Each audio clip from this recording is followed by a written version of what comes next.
Welcome back to the Believe in Badger Football podcast on the Believe Podcast Network, presented by betonline.ag. Once again, I'm your host, Matt Perkins, joined as always by Badger legend, the Hebrew Hammer himself, Matt Bernstein. Matty, how are we feeling today? I mean, we got another unicorn. I'm very excited. I feel like you shouldn't introduce me anymore first. These guys are too much better. These guys are way out of my league. So I'm pumped. I do a horrible job of always introing people, but we got mythical creature Chris Chambers here today. We had Lee on the show. He brought up your name a ton. So, nice. Dude, thank you, man. It's a real pleasure. Yeah, it's a pleasure, man. It's a pleasure for you guys as well. And to be able to engage with you guys, obviously, I didn't get a chance to play with you. But, the fact that I got a chance to watch a lot, and I probably haven't missed too many games in about 20 years, to be honest. I don't be knowing all the names, but I be knowing numbers and I be engaged into what's going on. But it was really cool to cross paths for sure. Well, believe me, and watching, at Wisconsin, all we do is watch old film. Yeah. And Ronnie, Chad, you guys, we overlap with a ton of dudes, which is great. It's fun to see Michael Bennett out there. I never played with him either, but for some odd reason we became very friendly. He's the only jersey that he signed a Vikings jersey for me. I didn't know if that was cool or not because it was Minnesota. I'm from New York, so I didn't know. I'll take it. Yeah, that's fine. But yeah, dude, I have to ask real quick, that catch against Minnesota where that dude is tackling you, that's one of the coolest highlights I've ever seen. Yes, I can't find it. I mean, I think I've seen it somewhere, but it's all scratched up. I don't have a clean copy of it. And I just remember getting tackled and I was going to the ground and I looked up and the ball was literally right there. And I think it was another defender on me. And I just went and snatched it. And it was just it actually turned my season around because I was injured in the early part of that season.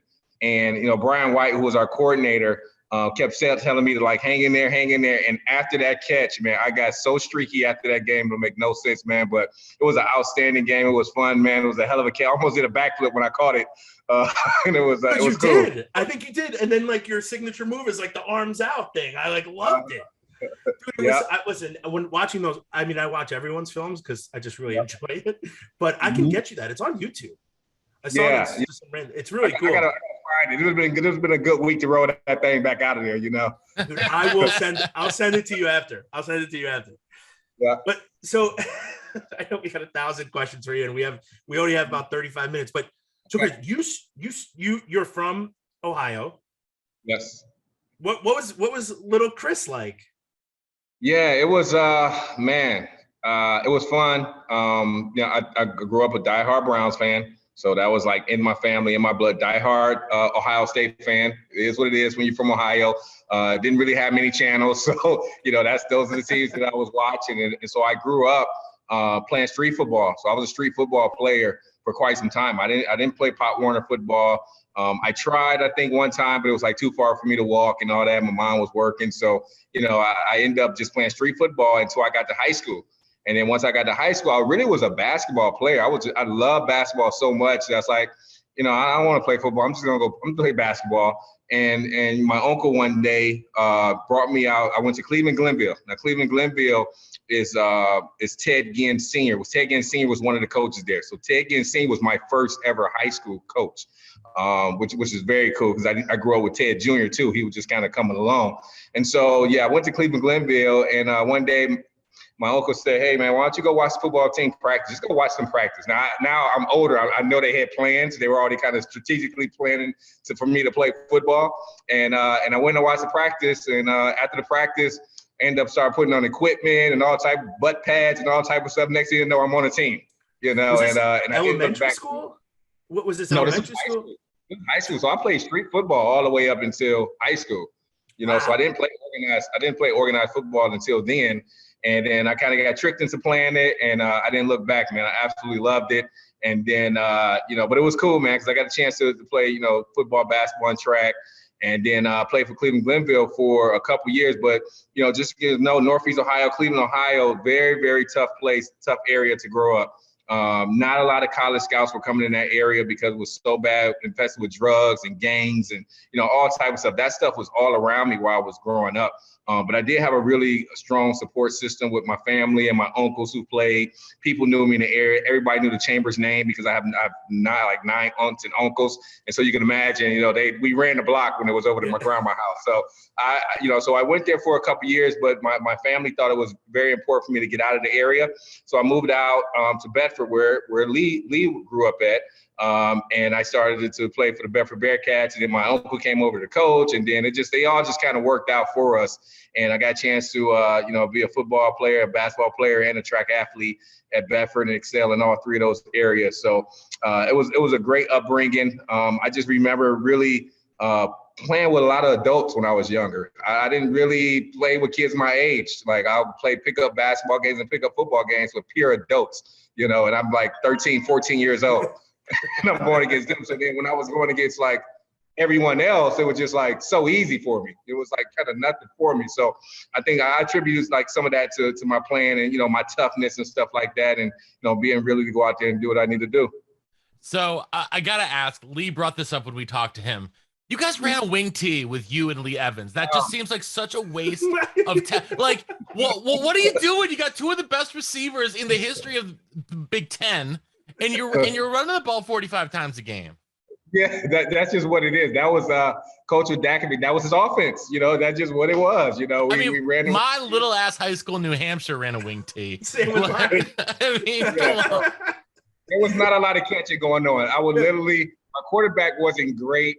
I would literally run a 1-yard route and take it to the house. I had like 20 catches and 10 touchdowns. It just, or sometimes I would get in the wing and run a counter tray or something like that and get handed the ball. But I really was a defensive player as well. So I got a chance to play, both ways. I was an all-state defensive back.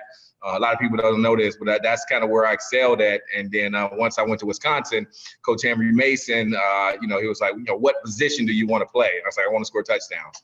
And that's just kind of become. But there's a lot of story when it comes to my whole Wisconsin trip and visitors and all that stuff. But oh my God. That's where we're going next. That's where we're going next. Wait to hear that. Everyone loves Henry Mason. Like everyone we talk to just like loves Henry Mason. What was your relationship with him like?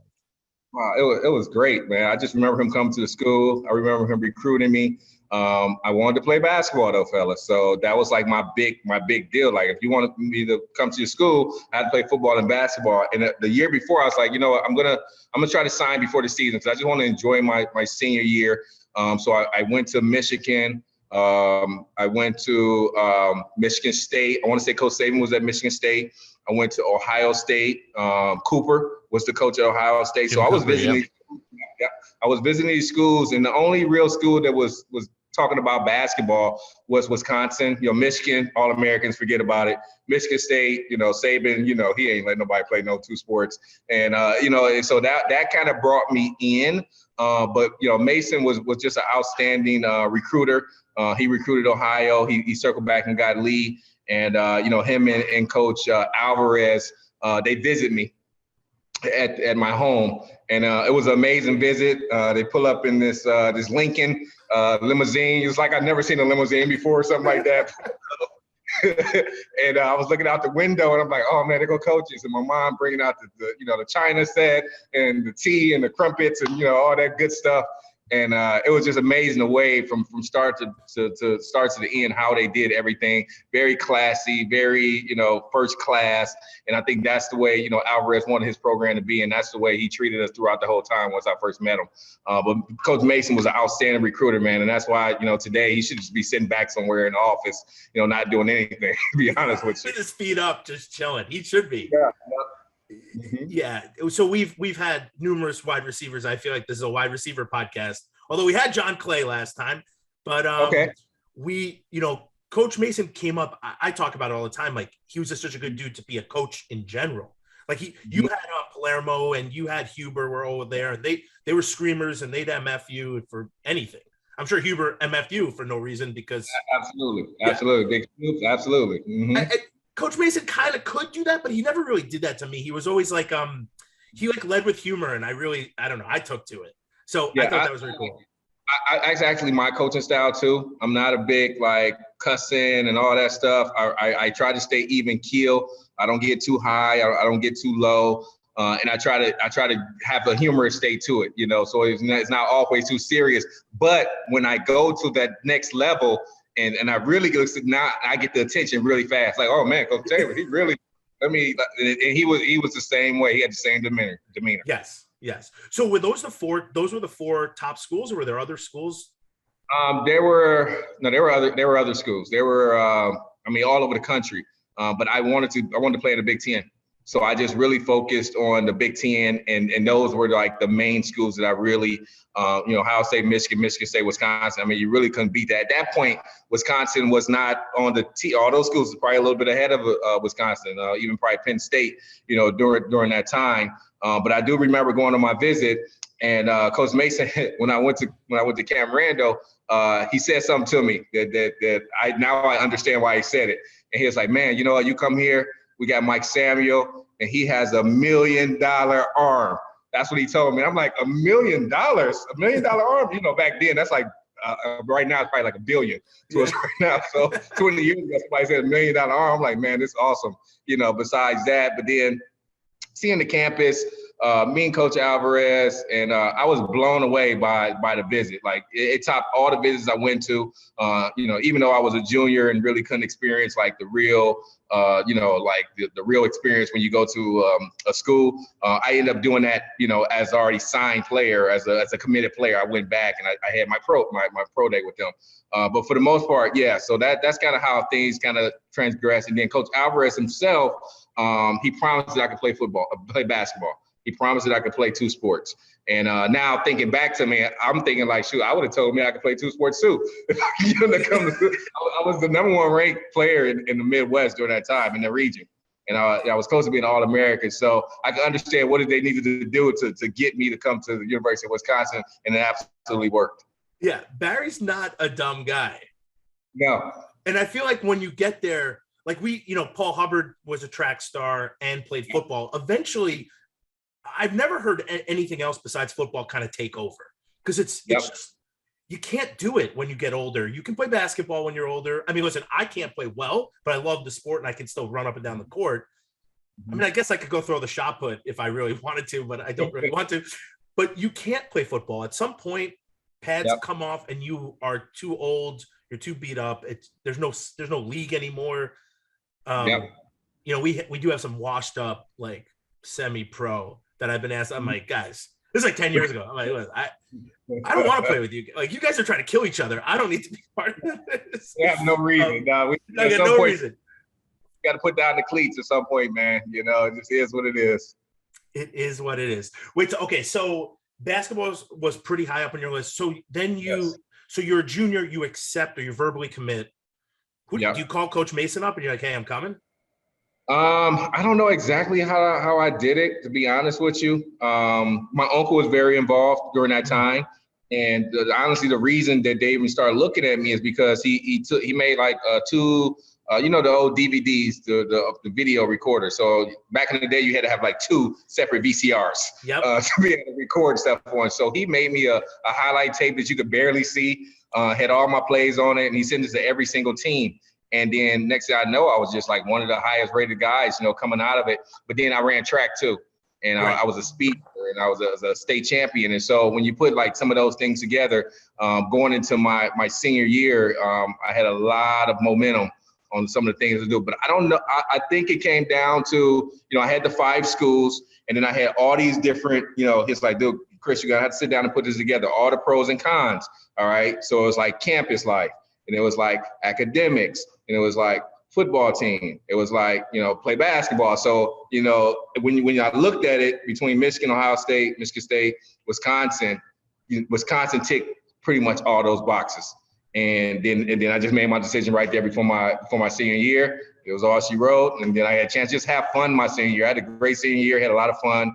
And then I get a chance to, do my visit, at the University of Wisconsin. The only thing that I do regret, because I would have loved to go visit some other schools for the heck of it, just because I'm like, these visits are so fun, man. I got 5 of them, but I only took the one to Wisconsin and it was already done. Your story and mine are kind of the same. I said yes before my senior year, sorry, my junior summer, and I took one visit only. Yeah. And I was like, man, I messed this up because they really take care of you. They do. They do. Wait, who was your who showed you around? All right, so I would say it had to be either Tony Simmons or Donald Hayes. I want to say it was Donald Hayes. All right, Donald Hayes, the wide receiver. Remember, Wisconsin had two very stud wide receivers. I was telling my buddy the other day, believe it or not, Wisconsin had two receivers that got drafted at one point, and that was Donald Hayes and that was Tony Simmons. We didn't throw the ball a lot, but they were big, they were physical, they were fast. They were the ones that took me on the visit. Obviously, Sue Campbell was there. It was a bunch of guys that were seniors when I was a freshman, that were juniors then. So I just felt the vibe was just unbelievable around those guys, man. And it took great care of me, man. You know how those visits are, man, for sure. I saw a meme the other day that said, it's like kids these days won't know when you walk to a bar and show your Blockbuster ID. Like kids these days will never know that that's how people got in. Because that's how I got into the college club. Mark Bell, Tony Pisciotti, those guys were like, yo, just show them anything that looks like an ID. And I'm like, I got my mom's Blockbuster card. They're like, all right, Nancy? They're like, who's Nancy? I'm like, yeah, okay. They're like, we're right in. Definitely. That was the first time I probably ever been to a bar. I don't know if I drunk something during that. I have no idea. I don't know what girl they may have, threw in my face. I have no idea. I had a hell of a time. Oh man, that's so funny. Okay, so then you dominate your senior year. You get to campus. Wait, did you play high school football with Lee? Yes, I did. So now Lee was a couple years behind me. So he was 2 years behind you, right? Yeah, so he was a sophomore. So him getting on the field was not as much. Even when it got to Wisconsin, we played a little bit together once the end of the season in the bowl game, but we never purely played together like that, where we're on the field at the same time, starting and all that stuff. So he was always a little bit lag behind. Well, there's always one wide receiver in the wing T. No, man. Yeah. We don't have to go back there. We don't have to go back. Rough. So you show up on campus. They put you in the towers. Who's the class around you? Like, who did they build around you? I had Mike Echols, with DB. We had a hell of a class. I'm not gonna front. It was him. You had Jamar Fletcher, who was during that time. Chad Coombs. Yeah. Delonte McGrew. Yep. Man, it was a great class. Like they hit a home run on that class because most of all of us we started, and mostly all of us had a chance to go to the NFL too. Like we really grew that, and obviously you could see that. We had the Big Ten championships and we had the Rose Bowls and all that stuff that came with it. So that was a great class, man. I really enjoyed it. Then the next year you had a couple more guys come in, and that was good stuff for sure. Did you meet Mike Echols before you guys got to Wisconsin? I did. Okay. What was he like as a young guy? Oh, he's just funny. You probably know him now. He's just funny, hilarious, one of the most hilarious people that you can be around. I had a lot of fun. He's an Ohio guy too. So us and Delonte and another guy, Roger Knight. You might have known him or not. Roger Knight, he was a part of that class too. We all lived in the towers together. We all moved to the regions together.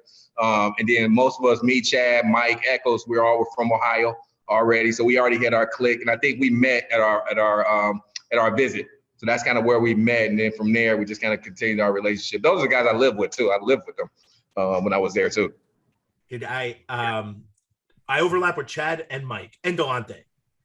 Yeah. And I mean, Mike Echols. They probably were seniors when you was 2002. When you come in. I came in 01 and redshirted. You came right in behind me. Yeah. So you called Conroy White. A few of them. Yeah. You called Mike. Now Mike could have left. Like Mike could have left his junior year, and we were all leaving out already. Mike Bennett, all of us already getting out of here. He was like one of the last ones to stay, and he ended up finishing up with him, man. But he always talked about he should have left with us during that time. That year was terrible. He should have left with you guys. I just remember for Mike's locker and mine, but we have a funny locker story. But Mike's locker was right across from me. So I would just sit there and watch Mike talk and, mess with people. One of the funniest guys I've ever, still to this day, one of the funniest, Burn, like just hilarious. I think he went back because he didn't have one class. Yeah. I don't understand how, he showed me his class schedule. They used to put it on your locker. He had no box filled with, he had all study on the sides or whatever they're called, independent studies. He was a smart kid too, man. He's very smart. We'd be in the class. We would not go to this class the entire semester. You know how it is. Then you show up, to take the exam, and I'll get like an average grade, and he'll get an A. I'm like, dude, how you know all this stuff? And we didn't even go to class. So he was a smart dude too, for real. Oh man, that's awesome. So you get to school here. Wait, I have to. When you met Coach White, like, what was that like? Oh man, he was fiery. So a young Coach White, if you can imagine, he's already fiery. He's always been. He's never changed. But it was awesome, man. That coaching staff that Coach Alvarez put together was a great staff. They were together for a long time. That's one thing I love about Wisconsin. It's very traditional. You don't really get a lot of change, a lot of turnovers. Most of the staff will end up elevating and going somewhere else, but staying within like the university some type of way. But yeah, Brian Wright, Bernie Wyatt, those guys, big recruiter there. Coach Mason, Hughes, I mean, those guys were awesome just to be around, man. But Alvarez, and learning as a head coach myself, you have to put the right people around you. And he knew exactly how to build a coaching staff, then in turn build a team. And it worked out very well. So what's it like? So you show up, you start running stadiums or whatever, you start lifting and start working out. What is it like, freshman Chris Chambers, and then how did that, when did it click? You're like, wow, I could have catches like I did against Minnesota and dominate Iowa and all these other teams. Right. But I'm trying to think, did we come in the summer? We might have came in the summer a little bit, I would think. I think we came in the summer. So I got a chance to get around the guys a little bit. But I didn't know what to expect. Wing T offense. I mean, all I knew, Coach Mason told me to do, he's like, if you want to play at the University of Wisconsin, you better know how to block. That's what he told me. If you don't block, you're not playing. All right, so I took that to heart. I loved it. I had some great backs behind me, but I absolutely love blocking as a receiver. So that was a big thing. So I always made sure I had that. But when you're young, you want to just try to learn from some of the older guys. I had two senior receivers in front of me, Donald Hayes and Tony Simmons, and they were awesome. They were good people. They were teaching me. They wasn't intimidated by anything. And I didn't start off. I played special teams just like everybody else. And I end up, and then some of my guys didn't even play. They redshirted. Some of the freshmen, they didn't even go out there. I think Mike, maybe, I don't know if Mike redshirted. I know Jamar, I think, redshirted. Yeah, and then so I just kind of gradually came along as the season went on. And then I didn't really get my major playing time with the team until I had a couple catches, but until the bowl game. I guess, they were starting to turn over to like some of the younger guys to see kind of what we need to do. And up having like 6 catches in our first bowl game against Georgia. Yes, Wisconsin did play Georgia at one time in our lives for the Outback Bowl. And it was awesome, man. Got a chance to go against Champ Bailey and some other things. But yeah, so it was a gradual type situation. But once those guys left, it got turned over right away to myself, and brought in some other guys with us. All Tony Simmons did was catch touchdowns. I swear to God, all that dude did was catch touchdowns. Like, he wouldn't have huge stats, and then he'd be like leading the conference in touchdowns. I don't understand how he did it. He was so fast. You remember, this guy was like a 10-1, 10-some sprinter, and he'd just be gliding out there. And his physique is just, if you look at him today, he still has the same physique. I mean, this dude is just ridiculous genetically, with his ability. But it was fun.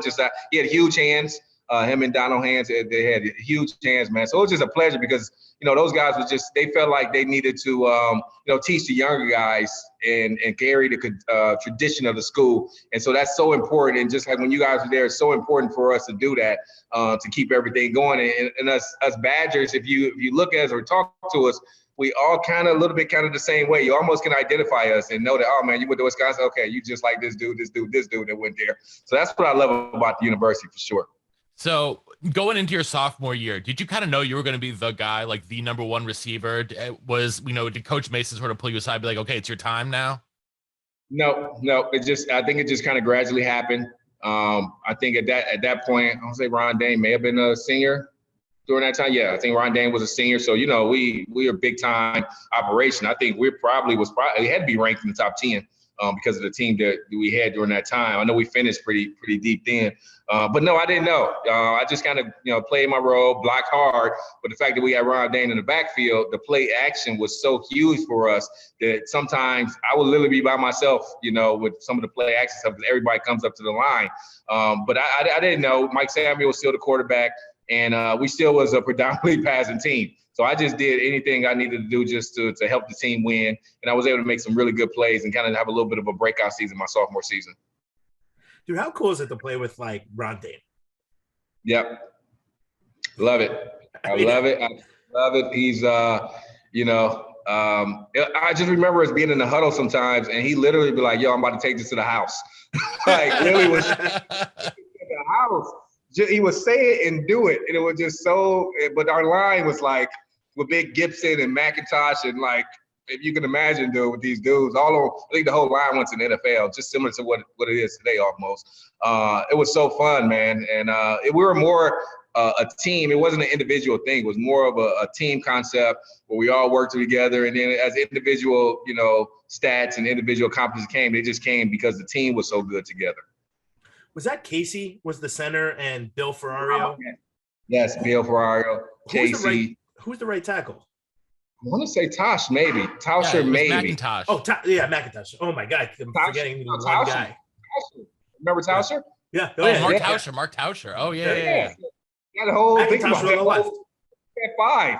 And then you had Sigmund, who was a tight end. Tight end. He was a blocking tight end, can catch too. So, I mean, we was just running over people, guys, at that point. I mean, even when you see Sigmund, he looks like a Viking. Like he's a monster. Like he's from the show Vikings. Like I don't even know how to explain. Like anytime we used to watch Ron Dane clips, these dudes like moved the line like 3, 4, 5 yards. It was a joke. Yes. And then Ron Dane is a tank who could not be stopped. Yes. And then so it's amazing. I just love the overlap because we have so many. Like I didn't play with any of those guys, but I'm sure like you played with Chad Coons, who I'm like obsessed with.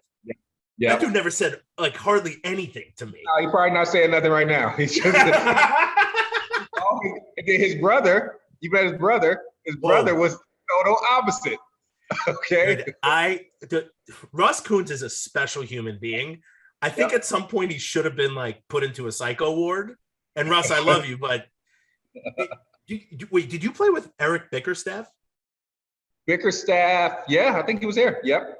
So if I could ever get Russ and Bick in a room, I would. And Anthony Davis, I would cry for 3 hours. Like, wow. We used to get him in a room with Coach Whites. Think about how weird that is. Oh man, I can't imagine. That's a lot of fun, man. A lot of fun, a lot of craziness, a lot of fun. It's all maybe too much. Well, back to you though, because we're gonna try to get Russ and Bick in a room and film it. Who knows if that'll be okay? But love to see those so long. So you guys had that line. The play action pass obviously is going to work every time with Ron Dane.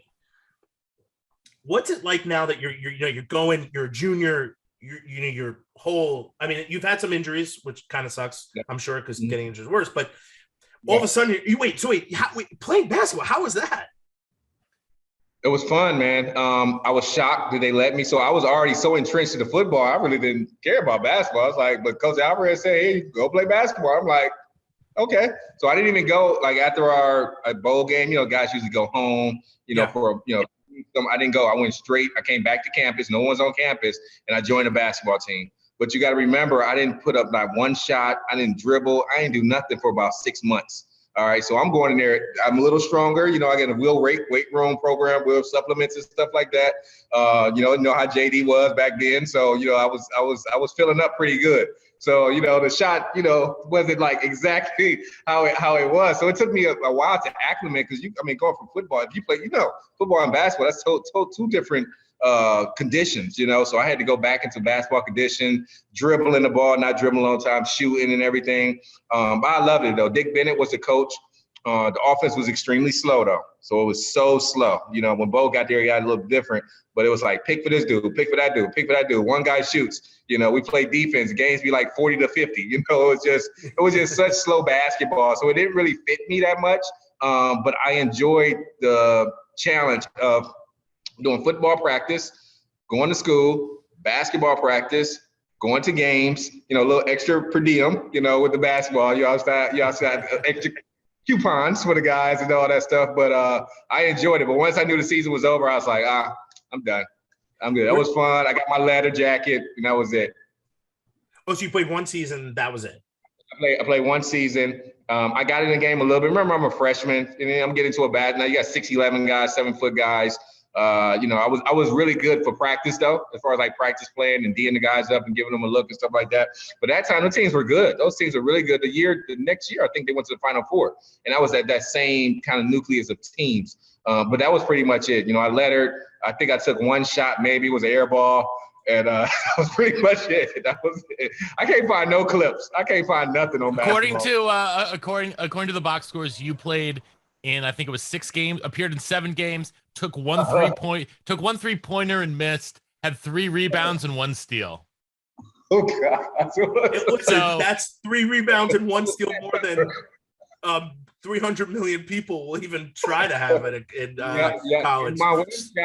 My one shot, y'all, was in the old field house. Old field house, yeah. It was the last game ever played, and I took the last shot that was an air ball.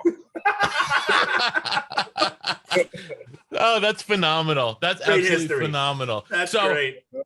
Rose Bowl memories. You went to 2 Rose Bowls. You won 2 Rose Bowls. You were on the last Rose Bowl winning team for Wisconsin.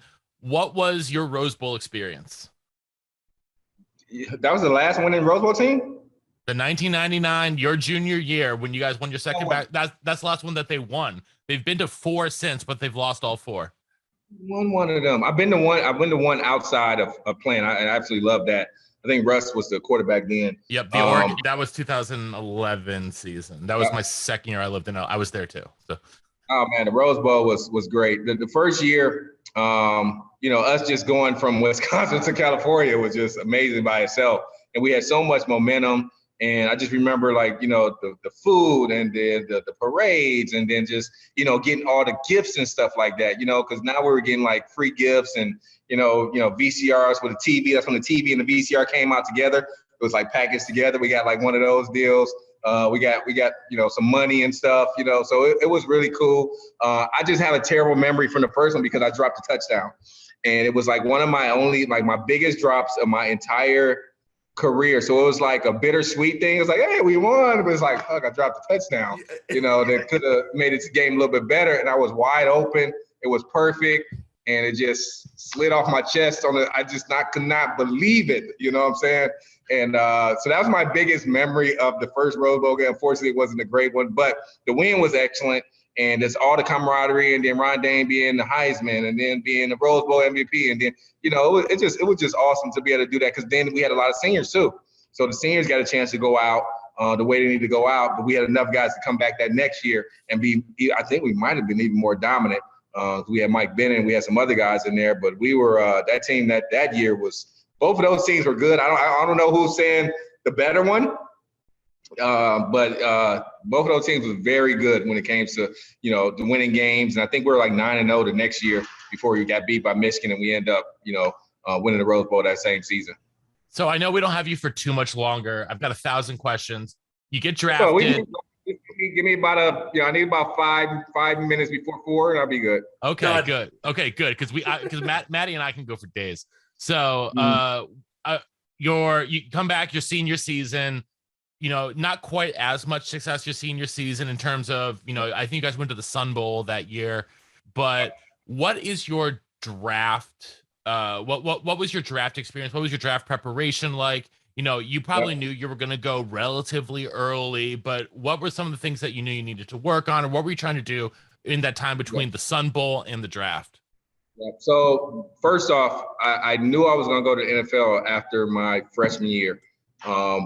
We had spring ball, and I think we just did one of our, like how we do our little upper decks. How we go run the upper decks. I know that's a traditional thing where we run down, but we were practicing, and there was a lot of scouts there, and they kept asking Coach Mason, who is that? Who is that player? And he was like, oh, you can't touch him for 2 years. And he told me that. And I was like, oh man, I think I'm gonna go to the NFL. So that was the first time I even thought about going to the NFL, was during that time. But for me, I got injured early my senior year. And that kind of hurt a little bit. I think it was, I think I had a foot, or I had two major injuries. I had a hand injury, and I had a foot injury. And I think that year I had a foot injury. So I missed like the first 3 or 4 games. I had a screw on my foot. So just off jump, it wasn't going well. I think the same year was the shoebox case too. Was the shoebox? That would have been right. Yeah. Yep. So that was the same year. So those things are, wasn't too great going into it, but I was able to snap out of it. I played, 2 of my biggest games, one versus Iowa and the other one, I think, Purdue. And I had almost 200 yards. One, I had 215 yards. The other one, I had 198 yards. So, guys, in 2 weekends, I had almost 400 yards in 2 weekends and about 25, 30 catches. And that right there put me on the map. And so teams started to come and visit me at school. And the biggest visit I had was Marty Schottenheimer. He came and visit, and he was watching my film. And over the 2 games, he cut on. It was 2 games. He's like, "What's your best games?" I was like, "Iowa and Purdue." So we played it, and he just kept laughing to himself, just like giggling to himself. I'm like, he's like, "Man, you look like Tim Brown." I really didn't know who Tim Brown was like that. He's like, dude, Tim Brown. I'm like, okay, And so I'm like, "Oh, dude, I'm about to go to Washington with the 15 pick. This dude love me. He think I'm Tim Brown." And he told me he was going to pick a receiver between myself, Rod Gardner, and another guy named Quincy Morgan. And he said he's going to pick one of us. We're all kind of like similar builds, similar abilities. And I think he ended up going with Rod Gardner. And so, so that kind of got me going a little bit. But as far as like the process, we didn't have these luxury places, for combine back then. So JD made a separate combine training group for us, outside of the guys who he was responsible for the next season. And he got me so prepared for like all the drills, all the speed stuff. I mean, the year before I ran a 4, I might even have the record at school. I might have it. I ran like a 4.332 or something like that, or 4.29 or something crazy. And I came back and did the same, similar that next year. But the one thing I would say is that, I wasn't prepared for the combine when it came to all the meetings and the interviews and like what I was supposed to do that day. It was so big for me, it's so big. And I just thought I could just like turn football on like this, like just automatically play. But I wasn't working on some of those things, those drills and some of those things that you do at the combine. So when I got out there, I don't think I had a really good combine as far as the drill work. I did jump a 45, which is the 3rd all time. So that was huge. I did not run though for the combine because it wasn't glamorous. It wasn't like a glamorous thing. It wasn't like on, NFL Network. So it was like, dude, I'm not doing combine. I'm about to go wait till my pro day to do my stuff, where I'm comfortable and all that stuff. So I didn't even do anything at the combine, but interviews and stuff like that. I think it hurt me a little bit. But I was so ready. I was so explosive that I feel like if I would have did something in the combine, I think I would have helped my draft stock a little bit. But I ended up coming back and doing my pro day and having a great pro day, running what I need to run, and then going from there. And that's how I got set up for the NFL draft. So you get to the league. You're drafted by the Dolphins in the 2nd round, and you go on to torture my Buffalo Bills, Maddie's New York Jets. What are some of like you made a Pro Bowl in 2005 when you just, I remember that game. You played a game against Buffalo that year that just like broke my brain as a Bills fan.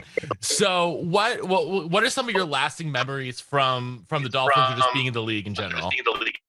Yeah, I mean, there's so much, but just making it to the league was awesome. It was great, and then once I like practice a little bit, I'm like, okay, I deserve to be here. Because when you play in the Big Ten, and you guys know this, it's like, it's a tough conference. We play in like all the weather, and we play in 100,000 stadiums. So, when I got to the NFL, it wasn't like, dude, I've just already been playing big time football. I just needed to make some plays that reassured that I know what I was doing out there. And I was able to do that. But I always remember my first touchdowns. But when I played Buffalo, it was great because I playing in Buffalo, is a tough place for what it is. I mean, you go up, people like mooning you, they throwing snowballs at the bus. It's all type of play. The crowd is on top of you. It's cold. So the atmosphere to play there was just awesome. And it's a rickety stadium. It's like makes it not fun to play in. Right. So, I made some great plays against them. I probably have some of my biggest games. My 3 or 4 of my biggest games is getting Buffalo Bills. I had my number 1 biggest game of all time where me and Lee Evans play. I don't know if you guys went over this game, but he was a Buffalo. I was with the Dolphins during them. He scored 3 touchdowns in that game. And then I had 240 yards the same game and won on the game-winning touchdown. It's got to be one of the most awesome game between 2 Badger players that's ever been made. I know a lot of people may not have seen this or even heard of this before, but that was a special day for me because both of us got a chance to play. But at the end of the day, I got a chance to win the game and break the Dolphin records. Yeah, it's seared in my memory. So, okay, we've got you for a couple more minutes. Just gonna go a couple rapid fire questions here at the end. So, biggest physical freak you played with or against? Biggest physical, got to be Aaron Gibson. Aaron Gibson. Saying against or with Aaron Gibson, for sure. Against, it might be Sean Taylor, y'all. It might be Sean Taylor. He was a freak, man. He was a ball hawking safety. He would knock your block off. He actually made me fumble, and I don't fumble. Like, he hit me and I fumbled. So I would say he's probably one of the biggest freaks I've seen out there. Rest in peace to him. But he had a great career going at that time, man. He probably would have been a Hall of Famer for sure. Hardest hit you ever took? Hardest hit. I will almost have to. I got a couple of them. One, I had a concussion, so I don't know if that counts. He just hit me in the wrong spot. But I would say probably either Sean Merriman or Ray Lewis caught me. Usually linebackers, they don't really hit me. I'd be down by the time they get to me. But Ray Lewis, man, it's like he swallowed me straight up. It's like as soon as he touched me, my whole body just swallowed. So I would say Ray Lewis and definitely Sean Merriman. What is Chris Chambers' favorite route to run? Oh, man. I love, obviously, the go route, but in fade route, I absolutely love that. But somebody always told me I run really good post corner routes. All right, so that's where you take it to the corner, the post, and then you go to the corner. And then sometimes we had some where you go to the post, to the corner, back to the post. Believe it or not, if you have time to do that. But yeah, I would say somebody keeps saying post corner, but I absolutely love running fade routes in the end zone. Absolutely, I love showing my athletic ability and leaping over guys and making plays. Favorite place to spend a Saturday night in Madison? Saturday night in Madison. Saturday night in Madison. It's easy for me to say any of the bars. I'm trying to get away from that. But that's probably it. That's probably it. You can pick any bar on State Street. State Street is probably the best place to do. But I tell you what, I did enjoy. And what I feel like I didn't get a chance to experience enough was really like the lakes, and really going out there and experiencing that. For whatever reason, I didn't go to the lakes that much. I didn't enjoy the water none. I didn't do any of those festivities, fishing or any of that stuff. And I look back, I'm like, damn, Wisconsin sit between 2 lakes in the peninsula, and I didn't get a chance to really experience that much. So when I do go back, I do enjoy going out there for sure. All right. Well, we're gonna have to finish up here. What are you up to today? Tell the people what you are what you're doing. Yep. So recently, I was the head coach of the University of Fort Lauderdale, which is a startup football program, university. I got a chance to do that the last 6 months, but prior to that, I was in sports performance for 10 years. I own my own performance facility called the Chamber here in Davie. And now I am working with Lifetime and Game Face. So Lifetime Fitness partner with Game Face to run all their performance training. So now in these Lifetime Fitnesses, if you're familiar with that company, it's a $5 billion company. Now I'm going to be working with the performance side of the company in 38 states, starting here in South Florida and Boca. And that literally was the last week to put that deal together. So that's pretty much what I do. And I absolutely love combine training. I absolutely love working with the youth and high school kids. So if you follow me and see me, you're always going to see me do camps, clinics, things for the kids. I have a foundation, Catch 84, Children Achievement Through Community Health. So I'm always involved with athletes. I can't get away from it. I just absolutely love working with athletes and people and servicing them, and at the same time, doing some good in this world. I have one question. What's like a big Chris Chambers piece of advice for young college individuals? Yeah. No, it was. I would say. There's a lot to be honest with you, but I would say that just believe in yourself and control the things that you can control. All right, which we already know is our effort. Is our heart and is our toughness. All right, because if you got effort, heart, and toughness, I can work with you. I can develop you any other kind of way. And to always just kind of be on time and know your surroundings. And really, when it comes to the game, prepare for the game and don't lose any distractions when it comes to that. Beautiful. All right, and where can people find you? They can find me at social media at Chris Chambers 84 on Twitter. Instagram. You can find me there. I have a couple websites and stuff. I'm not too far, and those are probably the main places. Unfortunately, social media is a necessary evil, especially when you're in business. But it does bring the world together. It gives us the opportunity to meet and do some things. So that's where you find me mostly. It was nice to not have it though at when we were playing in Wisconsin. Even when I was in the league, the first couple of years, I'm like, Twitter, that's for kids. I'm not doing that, But then I'm done. I'm like, man, I probably would have had 1 million followers. No, dude, you and me both. Yeah, Chris, this was such a pleasure, man. Really, thank you so much for taking the time. We wish you the best. We hope to have you back on at some point. Yeah, if I ever get down to Fort Lauderdale, I'm gonna send you a text, brother. You'll be having welcome arms. Just don't put me through any drills. Now we're gonna play horse or something. Done. Thank you so much, Chris. And until next time on Wisconsin. On Wisconsin. Thank you. Thanks, Chris. You're the best.